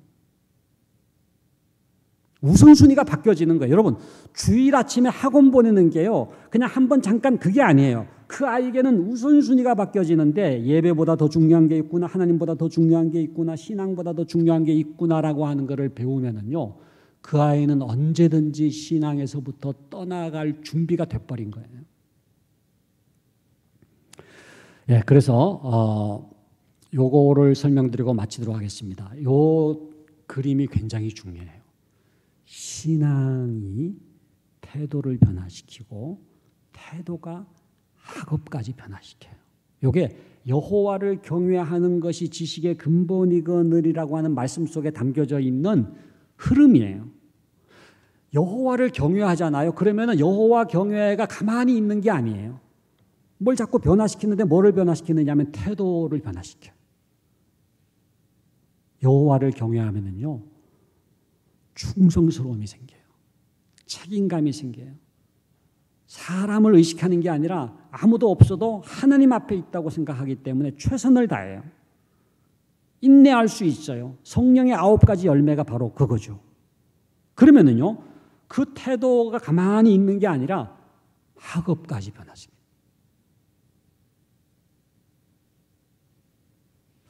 제가 지난번에도 겨울에 2년 전에 캐나다를 다녀왔는데, 거기에 이제 온타리오주에 그 크리스천 스쿨들이 많아요. 기독교 학교들. 거기에 이제 연구소가 하나 있는데, 카더스 연구소라고. 그 연구소에서 무슨 연구를 하느냐 하면은, 왜 기독교 학교들이 공립학교보다 학업 성취가 높으냐, 이걸 연구해요. 그러니까 실질적으로 기독교 학교의 학생들이 공립학교보다 이게 학업 성취가 높아요. 연구를 해보니까 바로 이겁니다. 신앙이 있는 선생님이니까 태도가 다르고, 아이들을 더 사랑하고 더 성실하고 더 책임감 있고, 그러니까 학업에까지 영향을 끼치고, 아이들도 신앙이 생기니까 왜 사는지 알고 삶의 목적이 생기니까 자기주도적 학습이 가능하고, 그러니까 스스로 동기가 유발이 돼가지고 학업에 영향을 끼치더라고요. 여러분, 그렇기 때문에 학업이 중요하지만 학업보다 더 중요한 게 태도고요. 태도가 중요하지만 태도보다 더 중요한 게 뭐예요? 신앙이에요. 그래서 저는 이번 이 코로나 시대에 정말 이 자녀 신앙 교육을 회복하자. 하나님께서 원래 디자인하신 거는 부모에게 맡기셨는데, 그 부모의 자녀 신앙 교육이 이때까지 제대로 안 됐는데 전부 다 스탑시키고 다 돌려보냈잖아요. 비로소 어깨너머로 아이들이 학교에서 뭐를 배우는지, 주일학교에서는 뭐를 배우는지 처음 봤다는 거 아니에요. 어떤 부모는 요즘 홈스쿨링 하는 것 같다는 얘기 하더라고요. 홈스쿨링. 그러면서 하나님, 이 아이들을 가르치는 게 저의 책임이군요. 저에게 다 돌려보내시면서 저를 깨우치시는군요. 내 자녀에게 부지런히 가르치라고 하는 이 말씀을 회복할 수 있기를 간절히 바랍니다. 정리를 한다면은 2가지 기둥이 있어요. 그죠? 성육신 교육의 기둥이 있고, 그 다음에 부모가 자녀를 신앙으로 양육하는 이 두 하나님의 디자인, 하나님의 교육 디자인을 회복하기를 원하신다. 그 역할을 맡고 있는 2 사람이 부모와 교사입니다. 교사와 부모입니다. 유니게와 바울입니다. 저는 대방교회에서 교사들과 부모들이 함께 힘을 합쳐서 이 코로나 시대 속에서도 자녀 신앙 교육, 다음 세대 신앙 교육을 하나님의 디자인대로 회복할 수 있기를 간절히 바랍니다. 강의는 여기까지 하고 또 질문이 있으신 것 같아서 질문을 받고 정리하도록 하겠습니다. 네, 우리 귀한 강의를 해주신 교수님께 정말 감사하는 마음 나눠서 우리 박수 한번 드리면 감사하겠습니다. 네, 오늘 정말 강의 들으셨던 것처럼 귀한 교수님 오셔서 정말 귀한 강의를 해주셨는데요. 제가 모든 부서별로 질의응답 질문들을 받았어요. 그런데 교수님이 아까 저한테 먼저 갖고 오시기를 그 질문에 대한 답을 다 달아주셨어요. 그래서 그런 부분들을 지금 실시간으로 손을 드시면은 저희 사역자분들이 마이크를 건네주실 거예요. 그래서 지금 현장에서 질문을 하셔도 좋고 만약에 쑥스러우시면은 제가 갖고 온 질문들을 조금 취합해서 동시에 이렇게 질문을 한번 실시간으로 질의응답을 하는 시간을 가져보도록 할 텐데요.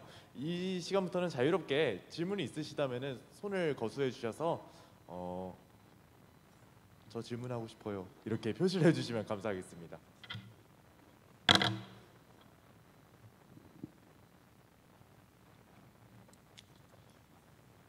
부끄러우시죠? 아, 예. 우리 집사님께 마이크 좀 주시겠어요?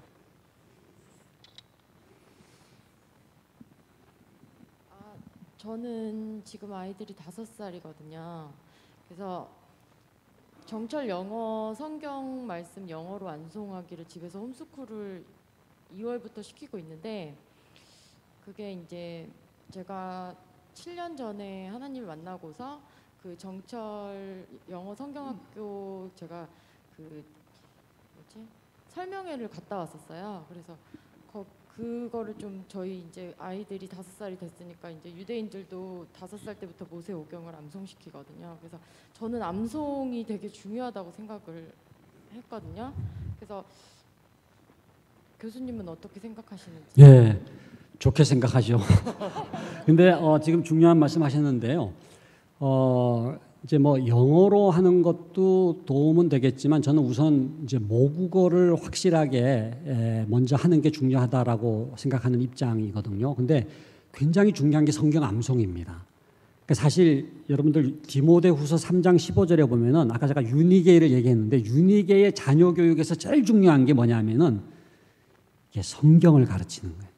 네가 어려서부터 성경을 알았나니 성경은 능히 너로 하여금 그리스도 예수 안에 있는 믿음으로 말미암아 구원에 이르는 지혜가 있게 하느니라. 그래서 성경은 하느니라. 한번 따라합시다. 성경은 한다. 네, 부모가 하는 게 아니에요. 성경이 한다는 거예요. 그러니까 부모의 역할은 성경을 가르치고 또 암송이 굉장히 중요해요. 그러니까 저희 아버님도 늘 어릴 때 옛날에 고무신 그다음에 이제 운동화도 나왔지만은 그거를 그냥 주는 법이 없어요. 산상수훈을 외우면은 운동화를 주고 또 로마서 12장 8장 이런 거 외우면은 이제 고무신을 주고 이렇게 하셨는데 그 암송이 지금까지 남아 있는 거예요. 제가 이제 어떤 그 범죄의 순간에도 시편 119편 청년이 무엇으로 행실을 깨끗게 하리이까 주의 말씀을 따라 생각할 것이니이다. 내가 주께 범죄치 아니라 주의 말씀을 내 마음에 두었나이다. 그 말씀을 딱 암송을 하니까 범죄의 순간에도 청년이 무엇으로 그 행실을 깨끗게 하리이까 주의 말씀을 따라 삼갈 것이니이다. 그 말씀이 떠오르면은 딱 이렇게 끊을 수가 있잖아요. 그래서 100% 제가 동의를 하고요. 이제 홈스쿨링처럼 지금 5살이지만은 계속해서 그렇게 홈스쿨링을 하실지는 모르지만은 좀 같이 이렇게 하시는 분들 코옵이라 그러는데 홈스쿨링 하는 분들끼리 같이 좀 이렇게 연결이 되셔가지고 서로가 도움이 되는 공동체를 이루면 좋을 것 같습니다.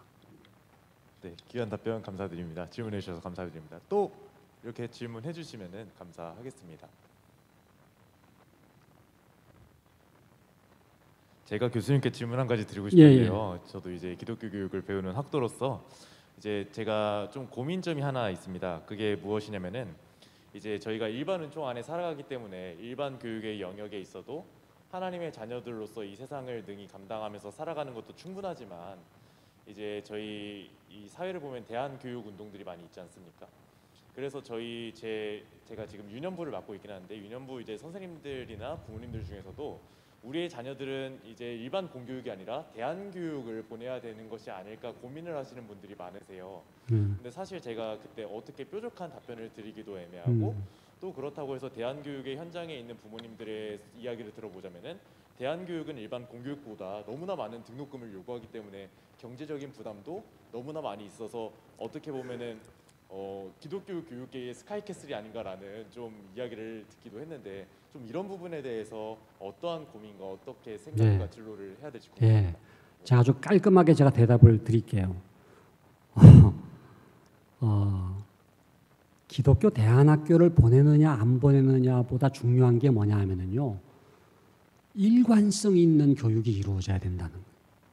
그러니까 기독교 교육에서 제일 중요한 것은 일관성입니다. 이게 뭐냐면은 교회에서 말씀을 배우면은요, 이게 가정으로 연결이 돼 일관성이 있어야 되고요. 이게 어디까지 가야 되냐면은 학교까지 가야 돼요.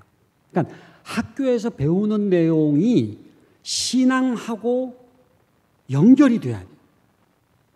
그래서 그 아이가 이렇게 헷갈리면 안 돼요.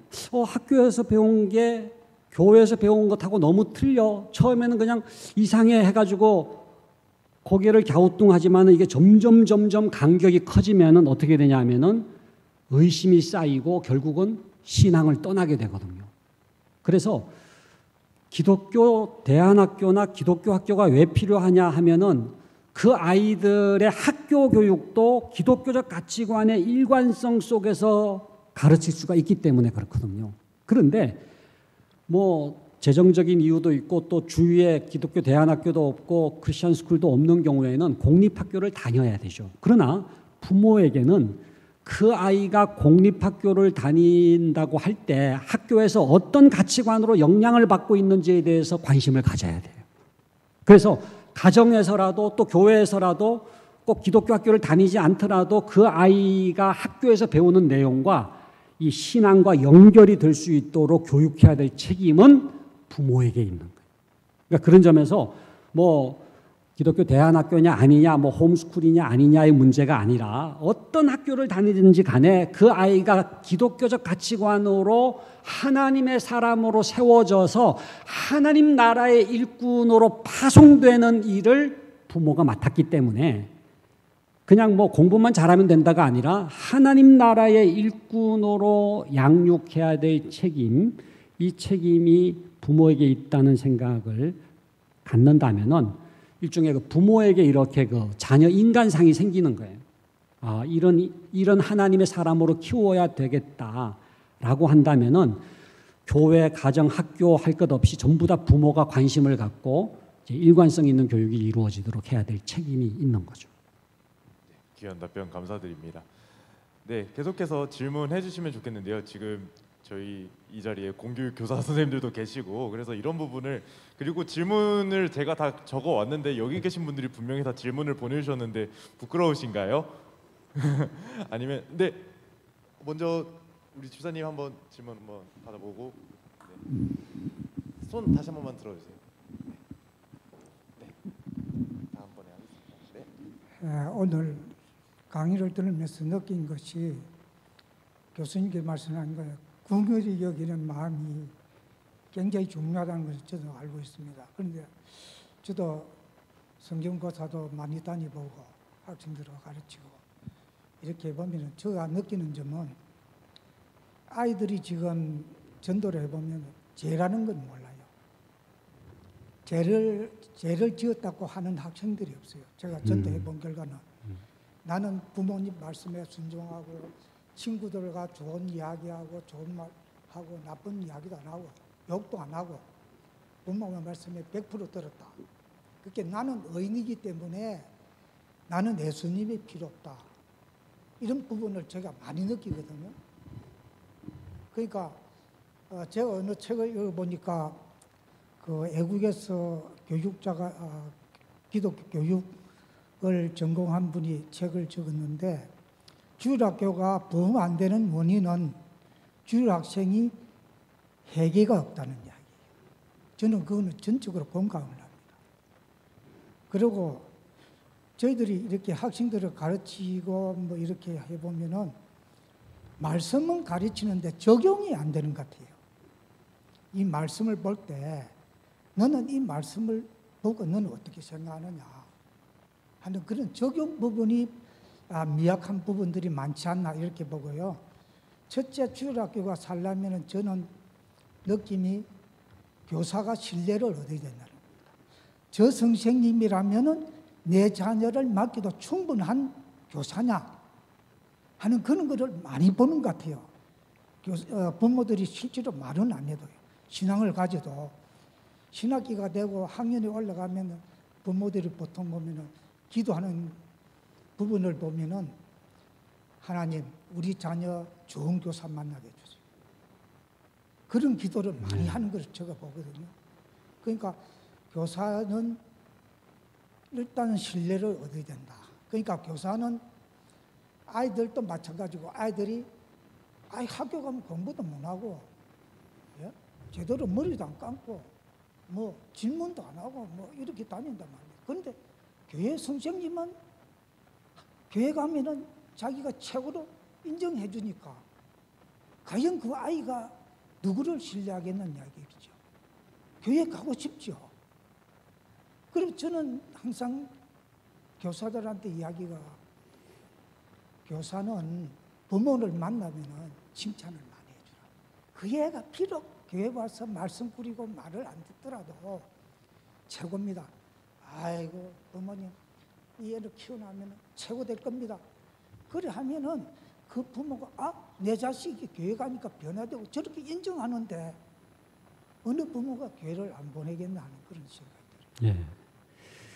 그 뭐 다 그냥 아멘이고요. 그 앞에 처음 지적해 주신 내용 굉장히 중요한 것 같은데 회개를 안 한다. 그리고 죄라는 거에 대해서 이제 인정을 안 하거나 인식을 안 한다. 여러분들 구약의 자녀 교육의 실패 사례 중에서 그 제사장이 나오잖아요. 엘리. 그 엘리의 두 아들이 이제 홈리와 비느하스잖아요.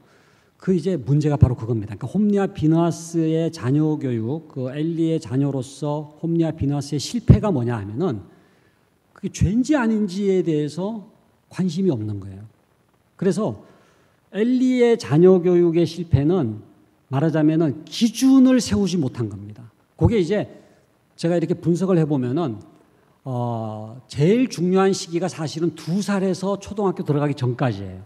요게 이제 권위 형성기라고 그래가지고 요때 이제 뭐가 옳은지 그런지에 대한 기준이 생겨지는 굉장히 중요한 발달 단계인데 이때 그냥 우리 대부분의 한국의 부모들은 오냐오냐 키우잖아요. 오냐오냐 키우다 보니까 뭐가 옳고 그른지에 대한 그 하나님의 다림줄이 딱 세워져야 될 시기에 이게 안 생기는 거예요.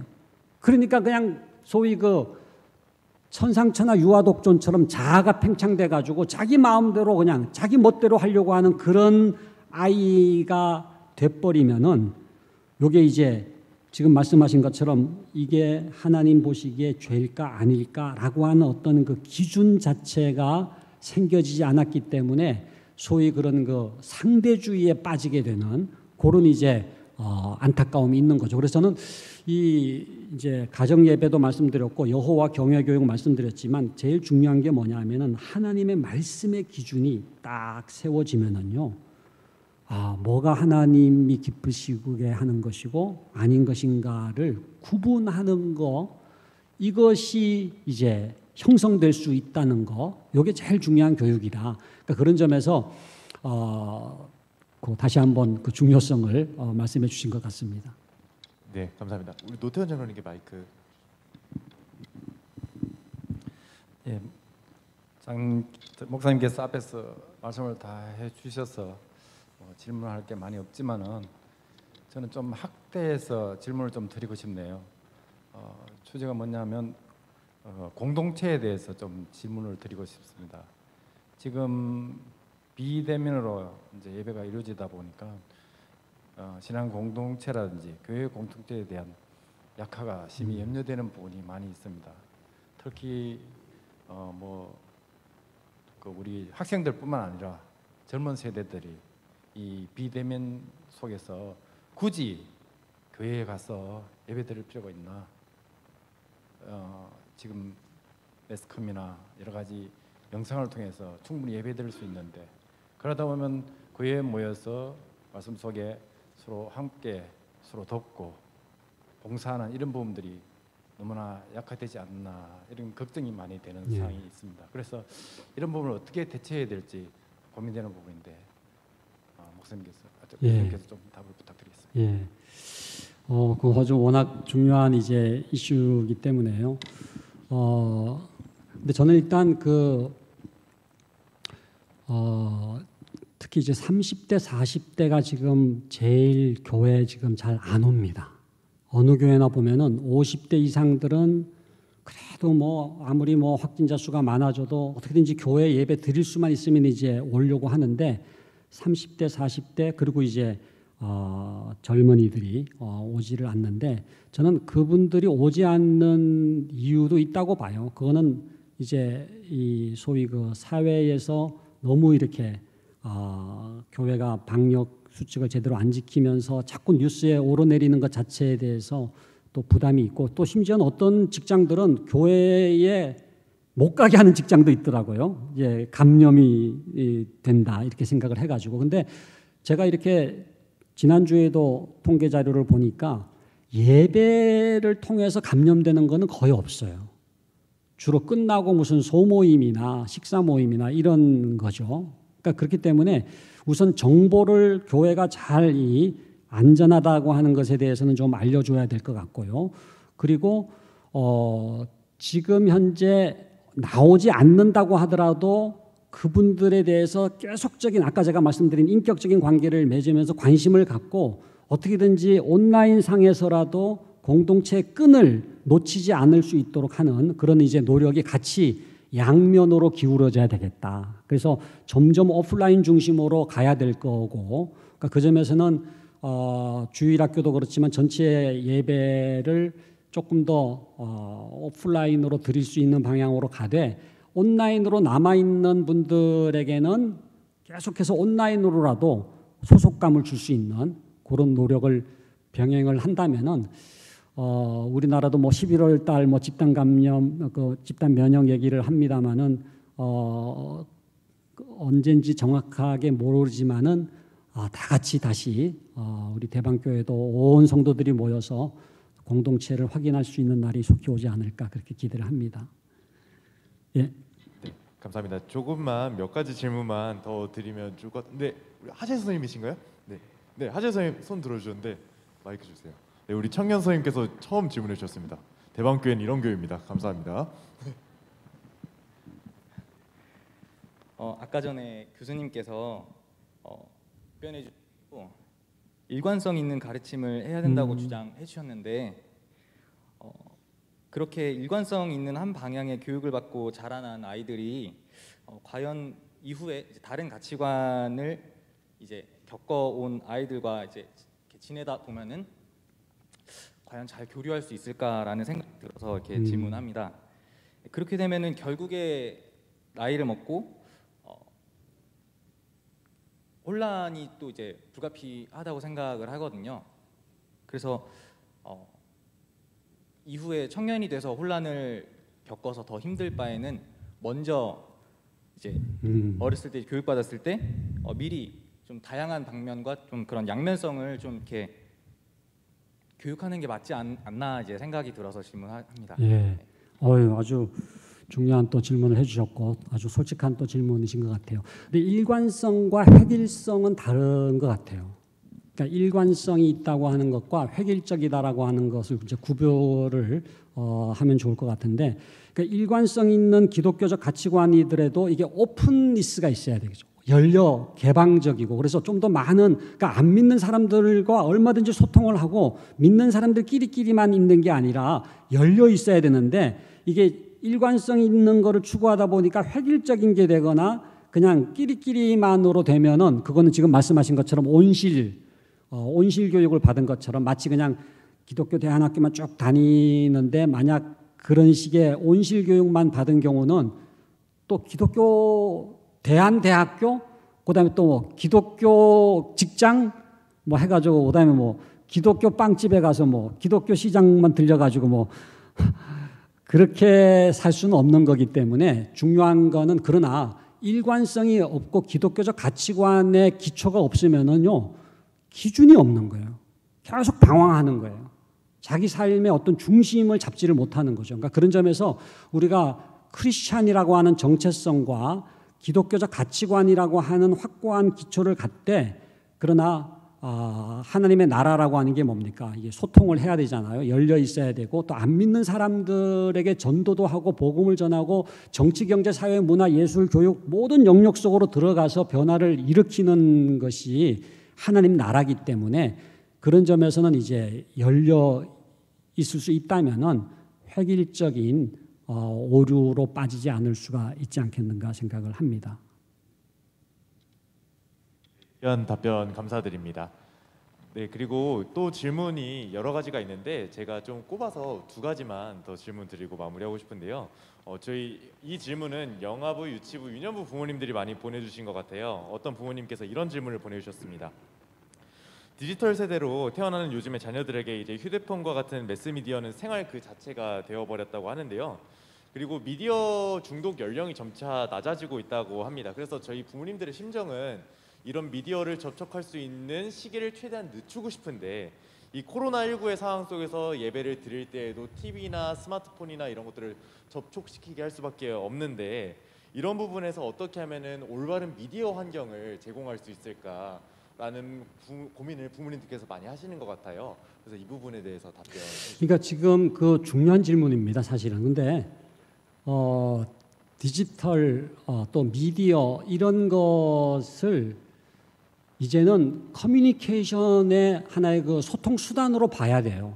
그러니까 무조건 미디어나 또 디지털 어떤 그 기기를 다루는 것을 최대한 늦춘다라고 하는 게 최선의 방법이 아니라 디지털 기기를 사용을 하되 이거를 컨트롤할 수 있도록 또 뭐 스마트폰도 그렇잖아요. 이런 그 다양한 매체들을 언제든지 접속할 수가 있기 때문에 선택을 절제 있게 하지 않으면은 언제든지 그 아이가 이렇게 오염될 수가 있잖아요. 그러니까 그런 점에서 디지털 사용을 늦추는 게 아니라 사용을 하면서도 스스로가 컨트롤할 수 있도록 하기 위한 가장 좋은 방법은 이제 이 그 계획을 같이 세우고 소위 그 미디어 금식 디지털 기기를 사용하는 시간을 정하고 그거를 철저히 스스로 지켜나갈 수 있도록 훈련하는 거거든요.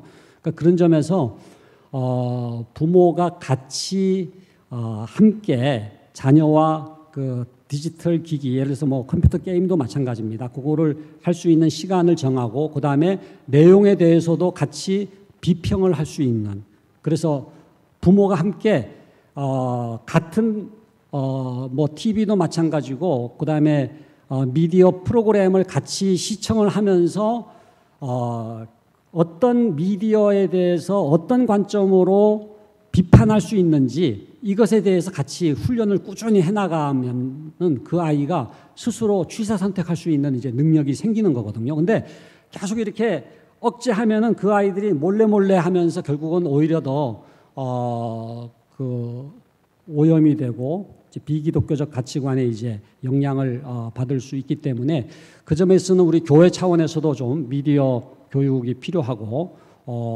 부모님이 자녀들과 함께 그리고 계획을 세웠으면 철저하게 그걸 지킬 수 있도록 또 지키면은 인센티브를 줘가지고 그 아이들을 격려할 수 있도록 그렇게 지도를 하면은 좋겠다는 생각이 듭니다. 네, 귀한 답변 감사드립니다. 막간을 이용해서 광고 드리면은 2021년 대방교회 교회학교에서는 미디어 제자 훈련을 하고 있습니다. 6월 7월에도 진행이 되니까 우리 부모님들은 많은 참여 부탁드립니다.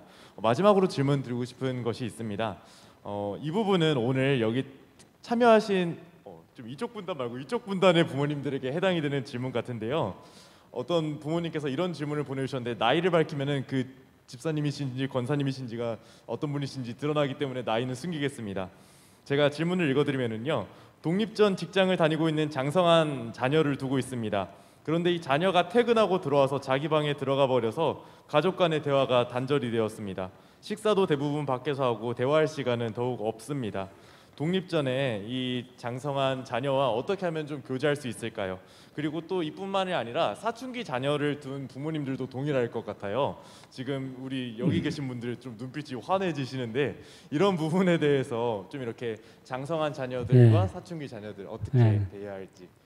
장성한 자녀하고 대화를 하고 싶다는 것은 요즘에 굉장히 그 사치스러운 꿈이라 그러더라고요. 어떻게 그런 기대를 할 수가 있느냐 그 정도로 이렇게 완전히 들어가서 안 나오잖아요. 근데 그 아이들의 그 자녀의 그 관심이 있거든요. 그 장성 뭐 20대 후반이다, 30대 초반이다 그러면은 그 자녀의 부모의 관심 말고 부모의 관심은 결혼이잖아요. 근데 그게 아니고 그 자녀의 관심을 이렇게 터치를 하셔야 돼요. 그러면은 조금씩 얘기를 하면서 대화가 이제 물꼬가 트게 되거든요. 그다음에 또 하나의 좋은 방법은 정례화되는 가정 예배를 아예 갖게 되면은 여하튼 그 방에서 정례적으로 나와야 돼. 그거를 시간을 가지면은 어떤 형태로든지 그 가정 예배 시간에는 만날 수가 있으니까 예? 또 대화도 하고 기도 제목이라도 나누고 그러면은 뭐 형식적으로라도 그런 소통의 시간을 가질 수가 있기 때문에 그렇게 해서라도 해야 되지 않겠느냐 생각이 들고요. 그런데 혼자 있더라도 그 아이들이 이렇게 신앙에서 완전히 떠나 있는 건 아니더라고요. 보면은요, 부모에게는 막 항의도 하고 막 그냥 신앙에 대해서 비판도 하지만은 그 아이가 다른 친구 만나면은요, 기독교를 오히려 옹호하고 오히려 그 아이가 기독교 공격하는 것은 굉장히 못마땅해 하면서 막 이렇게 변호도 하고 그러는 거거든요. 그러니까 우리 집사님, 장로님, 권사님의 자녀들이 너무 이렇게 반항적이고 이렇게 비판적이기 때문에 걱정을 하십니다만은 사실은 그 아이들 속에는 이렇게 믿음의 심지가 있기 때문에 결국은 때가 참에 하나님께서 하실 줄로 믿습니다. 아멘. 저도 장성한 자녀로서 참 그 피가 되고 살이 되는 답변 감사드립니다. 저도 이제 방문을 집에 가면 조금 열어놓도록 하겠습니다. 네, 이것으로 질의응답을 마무리하려고 하는데요. 혹시나 진짜 오늘 내가 이 질문 못 한다면은 네, 우리 네, 진짜 마지막 질문 한 번만 더 받아주겠습니다. 네. 우리 권사님 말씀하시죠. 네, 권사님께. 말씀드릴까 말까 하다가 드리는 건데요. 저는 6살, 7살 먹은 손자를 키우는 할머니입니다. 네. 너무나 질문이 많아가지고 제가 피곤할 정도인데요. 어느 날은 그러는 거예요. 할머니, 내 영은 투명해. 그래서 깜짝 놀라서 영이 뭔데? 그러니까는 영혼 그러는 거예요. 그래서 그럼 영혼은 뭔데? 영혼은 나랑 항상 함께 있는 거지. 지금도 내 속에 영혼이 있어 이러더라고요. 그래서 제가 너무 놀랐어요. 근데 그런 7살짜리가 그런 말을 하는 수도 있는 건가요? 예, 있잖아요. 지금 경험을 하신 것처럼. 근데 지금 이 그 영성 이런 이 신앙적인 거는요, 우리가 난이도 일단 지식적인 것하고 달라요. 그러니까는 이렇게 난이도가 발달 단계별로 다르다라고 하는 것에 우리가 이제 익숙하면은 뭐 아이들이 뭘 알겠는가라고 생각하지만 그 아이들에게도 다 영혼이 있고 또 영적인 깨달음이 있기 때문에 얼마든지 신앙적인 그런 경험을 하고 있거든요. 그래서 손주들 이 격대 교육이라 그러는데 요즘에는 부모가 자녀 교육하는 것도 중요하지만 할아버지 할머니가 손주들을 교육하는 게 중요합니다. 그래서 그 아이들 질문하는 거를 귀찮아 생각하지 마시고 끝까지 대화를 하시면은요, 지금 그런 어떤 내면의 이야기 또 이렇게 상상하면서 나름대로 자기가 생각하는 신앙 이야기를 할머니 할아버지가 들어주시고 반응을 해주시면은 그 아이에게 굉장히 이렇게 도움이 되고 또 성경 이야기도 들려주시고 같이 기도도 해주시면은 손주들이 아주 또 굉장히 부모님이 줄 수 없는 좋은 신앙적인 영향을 줄 수가 있을 것 같습니다. 예. 네, 귀한 답변 감사드립니다. 네, 여기까지 오늘 귀한 교수님 박상진 교수님 모시고 강의를 들었는데 우리 감사의 마음 담아서 다시 한번 감사의 박수 드리도록 하겠습니다. 네, 이 시간 광고 시간 잠시 노태원 장로님 나오셔서 갖도록 하겠습니다.